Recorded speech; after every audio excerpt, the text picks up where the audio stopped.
draft to talk about some sluggers, draft some sluggers.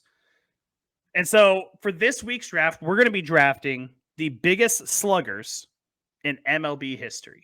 Yes. And Dallen, I've noticed a lot on some of these drafts that we've had, a lot of interaction on the socials. We appreciate the interaction. A lot of ragging on us on some of our draft selections, and I love it. Keep them coming. I love to see the ragging.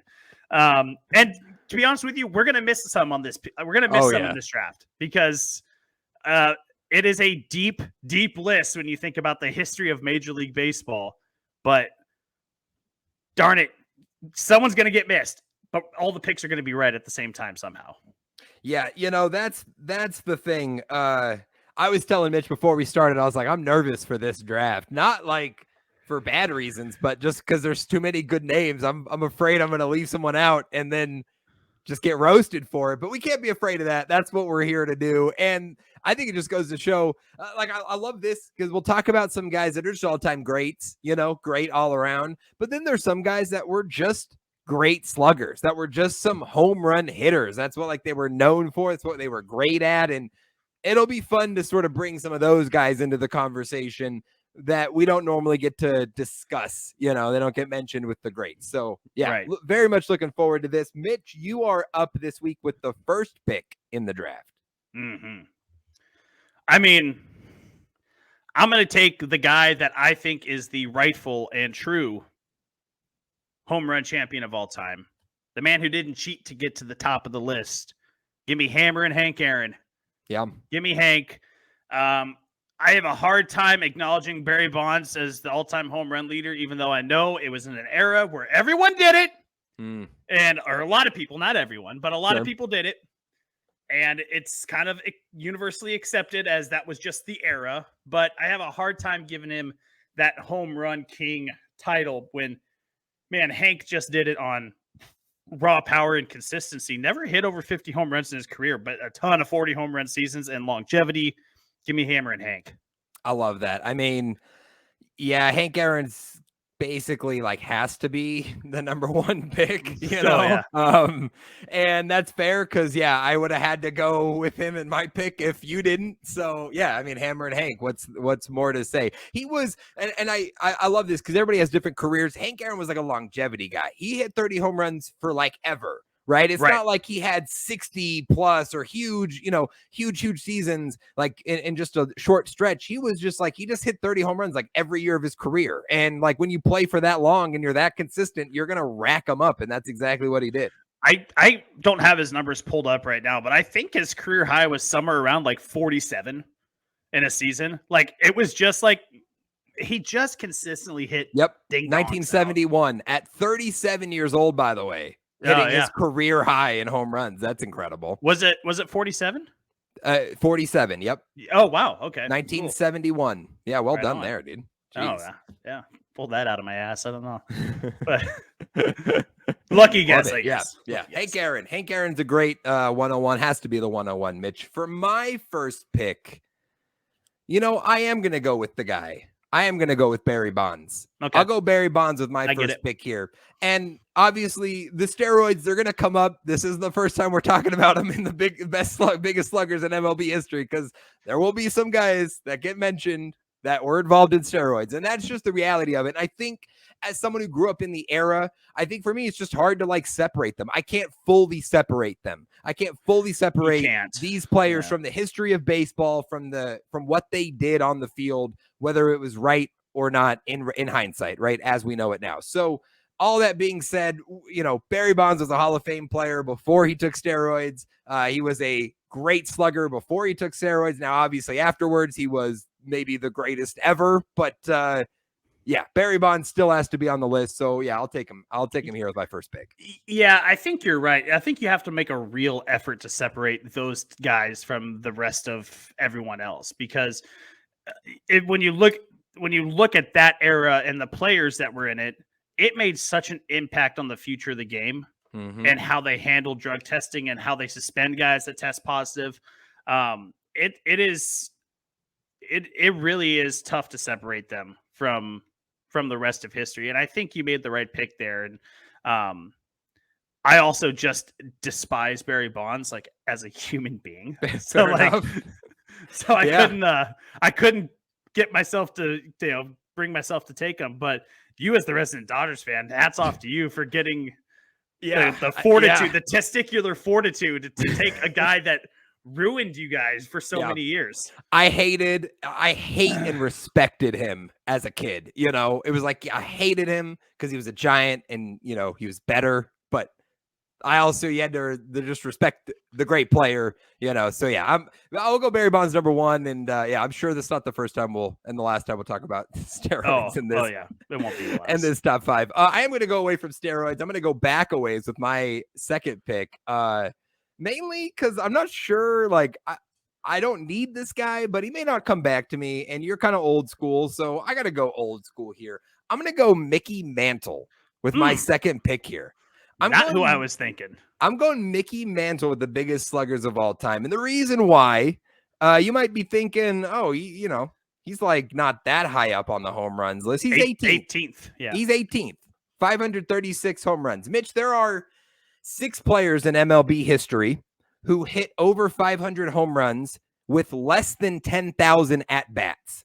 And Mickey Mantle is one of those players. And I think that's pretty significant when you consider a lot of these guys hit it. We talked about Hank Aaron, great player, but had a ton of opportunities at it. You play long enough, eventually you're going to hit some of these numbers. He did it in a short amount of time. He did it in an era where guys, weren't bombing it the way that we know now back in the 50s and 60s. Had a career high 54 home runs in 1961, 52 in 1956.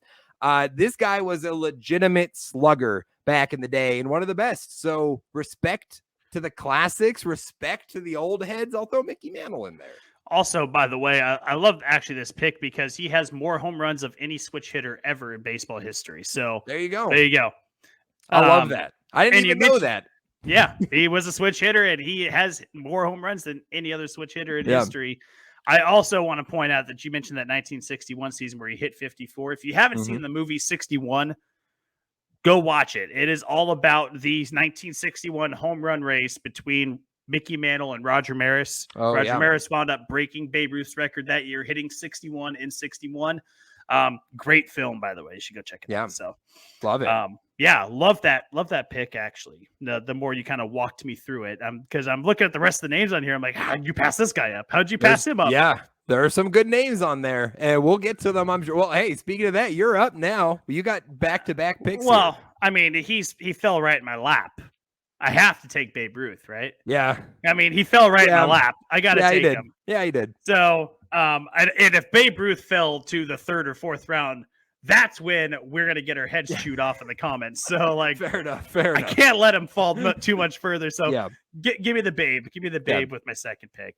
Yeah, he's one of the greatest.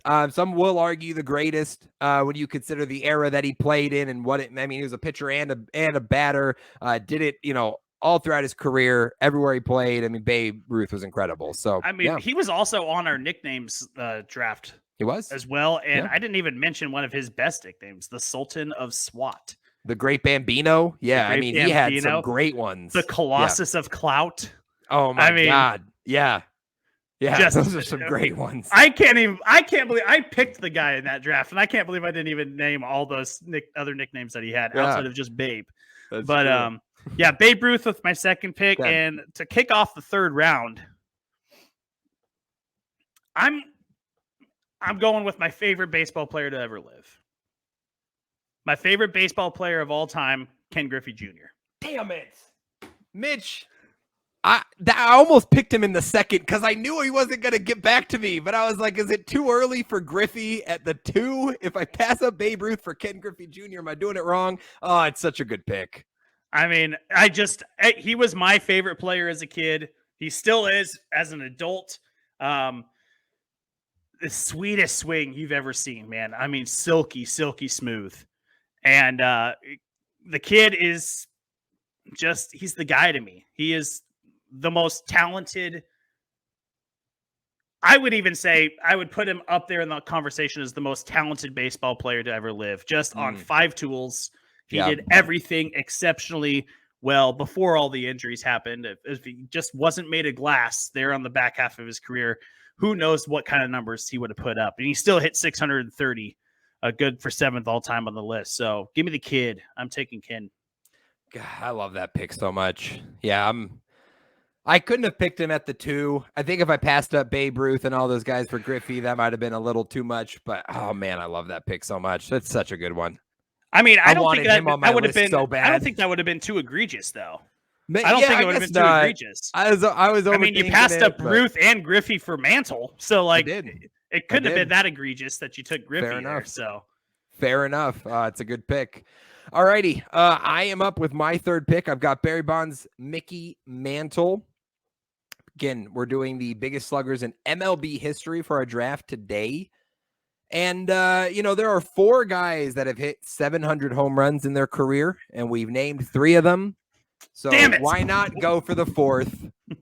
As Mitch just throws the mic in anger, I'm going Albert Pujols. I knew he wasn't going to get back, and I'm still mad about it. Damn it. Hey, that's like that was like him and Griffey are kind of, I just love those guys. I mean, I love Albert. Love Tio Albert. Nothing brings me more joy than knowing that he played a year for my Dodgers and we get to be a part of the storied career of Albert Pujols, because he was one of my favorite players just in major leagues. Just a lovable guy, a great personality, an absolute slugger, hit 703 home runs in his career over 22 seasons.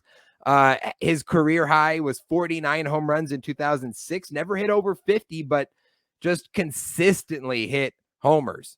Just was that guy. And Pujols is a legend. So I'm very happy. He's in that same vein as Hank Aaron. Yeah. Just he did it the right way. He was not going to blow you away with like these gaudy home runs numbers, these 50 home run seasons, 60 home run seasons, but he was good for 40. He was good for 40 in his prime. And you knew that year in and year out. He was good for 38 to 45 without fail. Yeah, and Hank Aaron's a great person to bring up with this, Mitch, because if you look at like the top 10, only 2 players in the top 10 in home runs have over 13,000 at-bats, and it's Hank Aaron and Albert Pujols. So longevity. Guys that played a long time, super consistent, were able to rack up those numbers, hit the 700 mark. So, yeah, I'm very happy with Albert Pujols at 3. Yeah, absolutely. And you should be, because I think that's a steal in the 3rd round. Absolutely. Yeah. Now it gets a little tricky. Mitch, as I'm kind of looking at some of my favorite sluggers just as a kid growing up, guys I liked. And this one is going to be another controversial pick. Maybe I'm dating myself. You can tell I'm a millennial with my picks, but I'm going to go Sammy Sosa with my 4th pick here. I'm going to go Sammy Sosa's 9th all-time in home runs, 609 home runs with less than 10,000 at-bats in his career. Now, Sosa's got a tainted sort of past. You've got a corked bat, you've got steroids and the like. But again, as we talked about with Barry Bonds, despite all that, obviously at his peak powers was an incredible force. I mean, you look from 1996 to 2003, hit 40 home runs every season except for one, which he hit 36. He hit over 50 home runs 4 times, 60 home runs 3 times, career high 66 home runs and 158 RBIs in 1998, where he, won the MVP. But Sammy Sosa, a great slugger. Yes, he probably did use steroids, and that probably helped. Well, I mean, again, an iconic guy from the era of baseball that we grew up with, right? When you were playing wiffle ball in your backyard, how many times did you try to do the Sammy Sosa hop after you just got a hold of one? I mean, Yep. I mean, an iconic guy from that era of baseball, and nothing wrong with taking Sammy Sosa there at the 4th pick. Yeah. All righty. You are Mitch is back up. He's got his final 2 picks. Can we go 6 rounds? I mean, come on. This is so much fun. I think we could go 10 legitimately. Yeah, we'll stick with 5. So many good names. We'll talk about some other honorable mentions, I guess. Look, I'm going to go with the guy 6th all time on the list. The Say Hey Kid. Give me Willie Mays. Yeah, love it. Again, a longevity guy. Played something like 24 years in the league. Guy was just an iron horse. Played for a long time. He's got, I mean, obviously his most well-known clip highlight isn't even him at the plate, right? It's the over-shoulder catch in the World Series, the 54 World Series, 58 World Series, something like that. Willie Mays, the say hey kid. You can't not have him on my team. Yeah, I love that. Two seasons with over 50 home runs, 1955 and 1965, and 660 total home runs for Willie Mays. Yeah, that's an excellent pick. Oh yeah. My fifth pick, I'm going to go with an often forgotten guy. Ooh. A guy that has the personality of, like, you just want him to be your uncle. Like, I don't know. I'm going to call him Uncle Jim. I'm going Jim Thome. Jim Thome. Okay. I'm going Jim Thome with my fifth pick. 8th all-time on the list with 612. Guy was a masher, man. Guy could just mash. Played for the Indians, for the White Sox. I think he had a stint with someone else. I'm blanking on the team, but who'd you say? Indians, White Sox? Indians, White Sox. He played for Philly. Oh, Philly. And then he played for a bunch of random teams at the end of his career. But yeah, he spent 3 seasons with Philly. Yeah. So right. Guy's just a masher, man. And yeah, I got to have Jim Thome on my team with my fifth pick. Another guy from that growing up era that we just always remember. That was clean too. Did it clean. Yeah, and he had a great stretch. Yeah, right in those years. I'm looking at it, 2001 to 2003, had 49, 52, and 47 home runs respectively in those 3 seasons at 30, 31, and 32 years old. So this was, into his career, and that was him peaking at his powers there. Yeah, very impressive career for him to hit 612 home runs over 22 seasons and end up in, top 8 all time. That's obviously very impressive. Oh yeah, absolutely. I love it. I love it. Okay, Mitch, that leaves me with my final pick. I am struggling. I'm not going to lie. I'm more thinking right now, are we going to leave him out of this? Are we going to leave him out of this draft? We've taken everyone around him. I don't know if we're going to leave him off. There's so many good players. And I'm okay with leaving him off, by the way. But I think I am too. I am going to go with, I liked this guy, and I want to include him on this list because he is a great player that isn't considered among the all-time greats, was one of the best sluggers of all time, but just probably doesn't get thought of in the conversations because it's just kind of a one-dimensional guy. Just, hit the shit out of the ball, hit a lot of home runs, but still had a fantastic career, 2-time MVP, 5-time All-Star, and a Hall of Famer. I'm going Frank Thomas. Not who I thought you were going to pick. Frank Thomas. Okay. Big Hurt. The Big Hurt. Yes. Yeah, Frank Thomas, 521 career home runs. And just a slugger. Just a guy that was a slugger. He did bat over 300 for his career. So, I'm not trying to take anything away from the guy because he also could hit the ball really well, but just a big home run hitter. He was a big guy, 6'5", 240. Just your typical first baseman / DH, and you could throw Big Papi in there. He was sort of in that same mold. You've got a couple guys in our era, at least growing up, that were in that mold, but I don't know. I want to get, we don't talk about Frank Thomas ever. So why not give this guy a shout out for the great career he had as a slugger? So we'll go Frank Thomas, number 5. I like that pick. I do like that pick. Not who I thought you were going to take. I thought you were going to go Big Papi there. So I love, and you know me, I love Big Papi. I am partial to Big Papi, but we talk about Big Papi a lot. Yeah. Spread the love. Give Frank Thomas some love. Yeah. I love it. Okay. All righty. That is, that's our Sports Hour draft, the biggest sluggers in MLB history. Mitch, let's run through our list one more time for the folks. All right. So I have Hank Aaron, Babe Ruth, Willie Mays, Ken Griffey Jr., and Jim Thome. And I have Barry Bonds, Mickey Mantle, Albert Pujols, Sammy Sosa, and Frank Thomas. I mean, it's pretty good. Can we just address the elephant in the room? A-Rod? No one wanted A-Rod on their team, right? And here's the thing. I think what it comes down to for me is that I just don't think of A-Rod as a slugger. He hit home runs. I'm not like taking that away. I mean, he's like, what, 5th all time in career home runs? I mean, the guy was hit 696 home runs, but like, he was an all-around player. He did a lot of things really well. He wasn't just like a power guy. So I guess I just don't really think of him amongst the power guys the same way we do the names that we mentioned. So I guess for me, that's why I didn't really think about him too much. I guess that's true. That, you know, he just was kind of more of a well-rounded player.